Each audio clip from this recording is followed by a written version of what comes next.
사람들은 신선하고 이쁘고 세련되고 감각적인 디자인을 보고 아주 멋있다, 갖고 싶다 라고 하지만 결국에는요, 흰색 아니면 검은색을 사고요.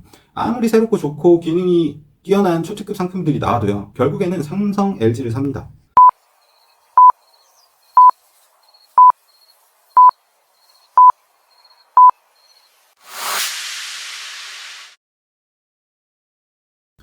안녕하세요. 차장에서 사장으로 차투사입니다. 제가 유튜브를 처음 시작할 때 어떤 식으로든 초보분들께 도움이 좀 되고 싶다는 마음이었어요. 그래서 이래저래 몇 개 유튜브를 찍고 나서 뒤를 돌아보니까 와, 지금 제가 했던 유튜브 컨텐츠들은 전부 초보용이 아니라는 사실을 이제야 깨달았습니다. 개구리가 올챙이 시절 모른다고 제가 딱 그 모습이었네요. 지금에 와서는 너무 당연하다고 생각하는 그런 것들 하나하나가 돌아보면 초보 시절에는 전부 다 허들이었는데 그걸 제가 너무 잊고 있었던 것 같아요. 그래서 오늘의 주제는 온라인 사업의 첫 시작, 구매 대행이냐, 위탁이냐, 아니면 사입이냐 이겁니다. 제 강의 커리큘럼에도 들어가지 않은 주제 중 하나이기도 해서 마음 편하게 전부 말씀드릴 수 있을 것 같습니다. 제 옛날 기억을 한번 떠올려 보자면 무슨 자신감이었는지 욕심이었는지 모르겠는데 구매 대행, 위탁, 사입 전부 동시에 시작을 했었어요. 그것도 거의 초반 2년 가까이를 그렇게 했습니다. 아마 지금 이 영상 보시는 초보분들도 마음이 하루에도 여러 번 왔다 갔다 하실 거예요. 뭘 해야 될지, 아니면 전부 다 같이 하실지. 먼저 각각의 사업 구조에 대해서 설명 한번 드려볼게요. 우선 구매 대행부터 말씀드릴게요. 구매 대행은 말 그대로 구매를 대행을 해주는 그런 사업이에요. 좀 더 쉽게 예를 들어볼게요. 여기 할머니랑 손자가 있습니다. 어느 날 할머니가 드시는 영양제를 보니까 손자가 미국에서 유학 가서 먹던 그 영양제랑 똑같은 거예요. 그래서 할머니 그거 얼마 주고 샀어요? 하고 물어보니까 아는 단골 약국에 착한 약사가 있는데 싸게 줬대요. 그러면서 10만 원을 줬다고 하는 거예요. 근데 손자는 미국에서 그거 5만 원에 사 먹었었거든요. 손자가 그래서 머리를 씁니다. 할머니 그거 내가 8만 원에 사다 줄게요. 돈만 먼저 주세요 라고 말이죠. 그리고는 미국에 유학할 때 사귀었던 친구한테 10,000원 보내줄 테니까 그 영양제 좀 사서 한국에 보내줘 라고 하는 거죠. 이렇게 되면 할머니도 2만 원을 아꼈고 손자도 2만 원을 벌었고 손자의 친구는 10,000원을 벌었습니다. 모두가 행복해지죠. 그리고 손자는 내 돈 10원 하나 쓰지 않고 돈을 벌었으니까 그야말로 무위험 거래가 되는 거예요. 이게 너무 완벽한 거래인 것처럼 보이기 때문에 구매 대행이 제가 온라인 사업을 시작하던 4년 전에도 지금 현재에도 너무 인기가 많습니다. 돈도 안 들지, 모두가 만족을 하지, 심지어 구매 대행은 세금도 적어요. 관세, 부가세, 소득세 다 없거나 적습니다. 저도 그래서 그렇게 오랫동안 구매 대행을 놓지를 못했어요. 근데 제가 결국 구매 대행을 그만하게 된 계기가 있습니다. 지금 저희 아버지가 70대이신데요. 그 아버지가 알리익스프레스에서 주문을 하고 있으신 거예요. 어머니도 아니고 아버지가요. 주문을 하시면서 저한테 딱 하나 물으셨어요. 개인 통관 번호 좀 만들어줘라. 지금도 저희 아버지는 하루에 2시간 이상은 알리익스프레스에서 즐겁게 지내십니다. 추석에 벌초 간다고 스마트 제초기도 사시고요. 혈압을 실시간으로 재고 싶다고 스마트워치도 사시고요. 최근에는 어디 쓰실지는 모르겠는데 아스콘 용접기를 사셨어요. 사업으로서 구매 대행의 핵심 가치는요, 정보 비대칭성에 있습니다. 쉽게 얘기하자면 나는 알지만 너는 몰라야 하는 그런 사업이라는 겁니다. 이 정보 비대칭성은 상당히 많은 부분에서 발생을 하거든요. 구매 대행이 여전히 매력이 있는 이유도 이런 정보 비대칭성이 너무 많은 영역에서 일어나기 때문이에요. 할머니랑 손자에 의해서는 가격의 비대칭성에 대해서 말씀드렸지만 이 가격이라는 항목 대신에 무수히 수많은 다른 것들을 넣을 수 있습니다. 다른 나라에서 한국보다 먼저 신제품이 나오는 경우도 있고요. 내가 가지고 싶은 디자인이 한국엔 없기도 하고요. 외국 인플루언서들이 소개하는 제품들이 너무 신기하고 갖고 싶은데 한국에는 아직 소문조차 안 난 경우도 있어요. 외국의 구매처를 다 알고 있다고 해도 수입을 하는 방법을 몰라서인 경우도 있고요. 나는 누구보다 훨씬 더 빠르게 상품이 해외에서 한국으로 도착하게 하는 방법을 알고 있는 경우도 있어요.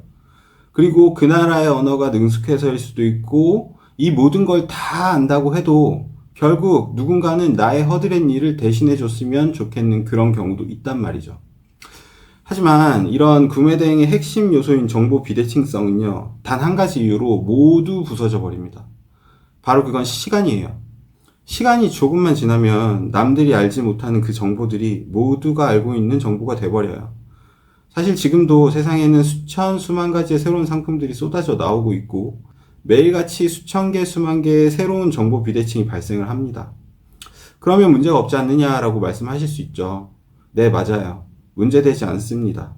그 수천, 수만 가지 비대칭을 전부, 아니 매일 하나만이라도 구매대행 업자인 내가 소화할 수 있다면 말이죠. 그래서 이게 최근 구매대행의 단 하나의 솔루션이 돼버린 거예요. 내가 가진 구매대행 상품이 결국 시간만 지나면 내 것이 아니게 돼버리니까 대량으로 매일매일 등록해서 매일 하나씩만이라도 비대칭성을 유지해보자 라는 거예요. 그런데 이제 이러다 보니까 구매대행 업자들끼리 비대칭성을 서로 지워버리는 현상이 발생을 하게 돼요. 내가 수천 수만 개를 올렸더니 다른 구매대행 업자가 동일한 수천 수만 개 상품을 올려버리는 거죠. 방금 전까지 정보 비대칭이었던 상품들이 다른 구매대행 업자의 대량 등록으로 정보 대칭이 돼버리는 시간이 오히려 더 줄어버린 꼴이 돼버린 거예요. 그리고 이런 대량 등록의 문제는 또 있어요. 현재 플랫폼들의 제지를 받는다는 겁니다. 제가 처음 온라인 셀러를 시작할 때만 해도 상품 등록 건수의 제한이라는 개념이 거의 없었어요. 그런데 최근에는 대부분의 플랫폼들이 상품 개수에 제한을 두고 있습니다. 이러다 보니까 대량 등록 구매 대행으로 살아남기 위해서는 보다 많은 사업자를 개설을 해서 보다 많은 쇼핑몰을 오픈을 해서 거기에다가 상품을 계속 올려야 하는 거죠. 쇼핑몰 하나를 개설하고 운영하는데 드는 비용이 생각보다 적지가 않습니다. 통신 판매업 등록 비용, 대량 등록 프로그램 사용료, 플랫폼 사용료, 기장료 내기 싫으신 분들은 내 몸을 갈아 넣어서 엑셀 자료 만드시죠. 그래서 이런 것들은 비용 측면이든 효율 측면이든 그 비용 자체를 무시할 정도가 안 돼요.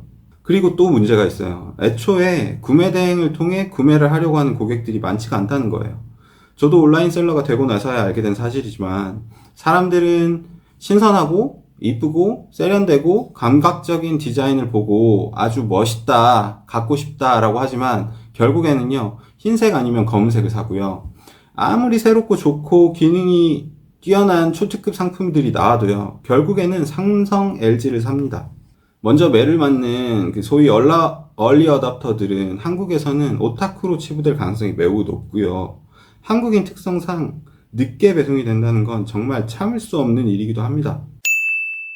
이런 시장의 수요 곡선이랑 사업의 비용 적정성을 역행을 하고도 살아남는 구매 대행업자가 되기 위해서는요, 내 스스로가 너무 특출나거나 나를 대신해줄 손발이 많아야 합니다. 끊임없이 정보 비대칭 상품을 찾아내야 하기 때문이죠. 앞에서 말씀드린 이런 문제들 외에도 구매 대행은 정말 불안한 구조의 사업이에요. 온갖 애매한 법규들의 규제를 받고 있고요. 세금이 상대적으로 적다 보니까 관세청, 국세청 이런 세금 관련된 청이라고 하는 곳에서는 항상 구매 대행 업자의 뒤를 노리고 있습니다. 그리고 저작권, 지재권 이런 각종 법적 권리에서도 자유롭지가 않아요. 이쯤에서 이 영상을 시청하고 계신 초보 대표님들께 여쭤볼게요. 대표님은 과연 특출난 분이신가요? 아니면 대표님을 대신할 직원이 많으신가요? 어느 사업에서나 상위 1%는요, 돈을 많이 벌어요. 그게 정말 다 망해가는 사형산업이라고 하더라도요. 우리 같은 일반인 초보들은 어떤 산업이라 하더라도 그게 정말 너무 블루오션이라서 누가 해도 성공할 수 있는 시장이라 하더라도요. 상위 1%가 되긴 쉽지 않습니다. 비록 당장 1%가 되지 못하더라도 작은 성공이라도 이루어 나가려면 좀 더 쉽고 편하고 안전하고 그리고 수요마저 많은 그런 시장에서 시작하는 게 좋지 않을까 합니다. 제 의도를 충분히 이해하셨겠지만 다시 한번 정리를 하자면 구매 대행은 생각만큼 그렇게 무위험 거래가 아닙니다. 온라인 셀러를 하시려면 구매 대행은 다시 한번 생각해 봐 주세요.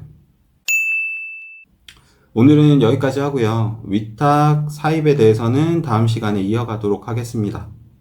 잠깐 공지를 드리려고 하는데요. 드디어 제가 강의 일정이랑 커리큘럼을 완료했어요. 이 설명을 듣고 조금이라도 구매 대행이 아닌 온라인 사업을 해야겠다고 생각하는 분이 있으시다면 아래 더보기란에 접속 경로 올려뒀습니다. 한 번씩 오셔가지고 커리큘럼만이라도 한번 확인해 보시면 좋을 것 같아요. 이게 뭐 수업을 듣지 않더라도 다른 사람의 커리큘럼을 보는 것만으로도 충분히 많은 교육이 될 수 있거든요. 그래서 꼭 한번 확인해 보시면 좋을 것 같습니다. 많은 관심 부탁드리겠습니다. 감사합니다.